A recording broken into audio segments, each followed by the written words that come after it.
Okay, so ito yung mga ginagawa natin ngayon na heater to sa buhok, pang dryer. So para malaman ninyo kung okay pa itong thermal yung heater, no, ay i-times 10 lang ninyo ang ang probe sa tester, then testeran na ninyo. Ayan. Kung meron pa siyang reading, okay pa, baliktarin ninyo. Pwede naman magkabaliktaran yan okay lang yan. Ayan, okay pa, may reading pa siya. So itong switch ay okay naman yan. So may capacitor siya para hindi basta-basta, may filtration, may filtration po. So delikado po ito. So ang na-find out ko dito na kadalasang nasisira ay yung wiring lang nito. Okay? Yung wiring nito. So meron din thermal fuse dito.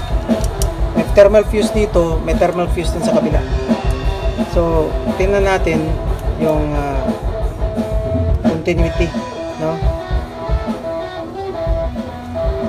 So check natin dito.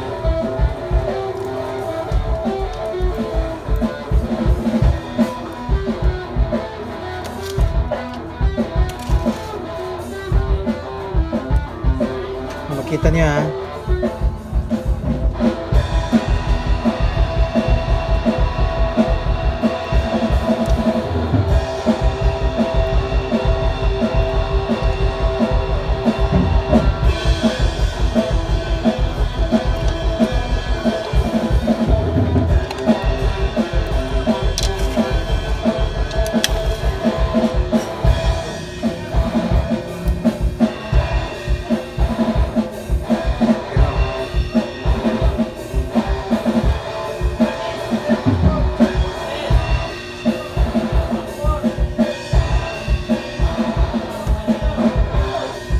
So wala, mahina So hanapin natin ngayon yung wiring nito. Okay, so chinek ko dito banda, no. Ito yung parang tinatawag nilang wiring. So tatanggalin mo lang ito. Ayan. So tetesteran mo ito.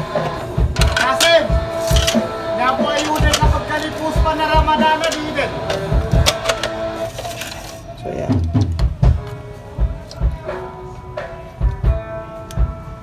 So check natin. Wala. So wala. Check natin to. Meron. So may connection siya. So bakit kaya nagkakaroon? So wiring na to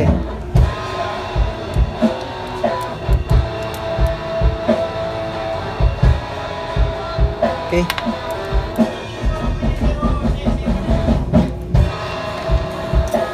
Ibang ma-repair dito kasi hindi basta-basta ito masisira. Hindi basta-basta masisira itong flat iron para sa buhok.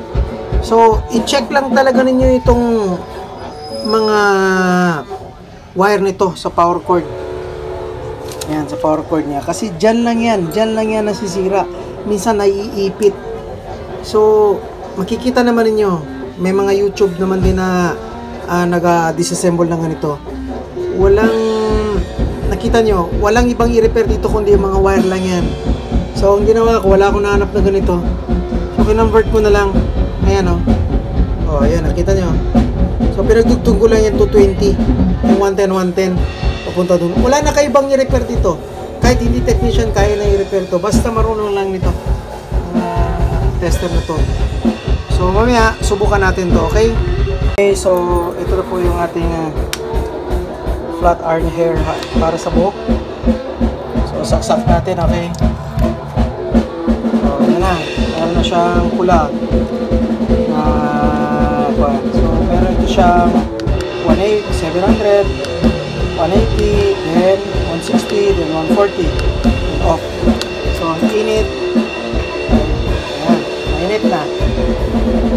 So, pwede na siya gamitin para sa buhok.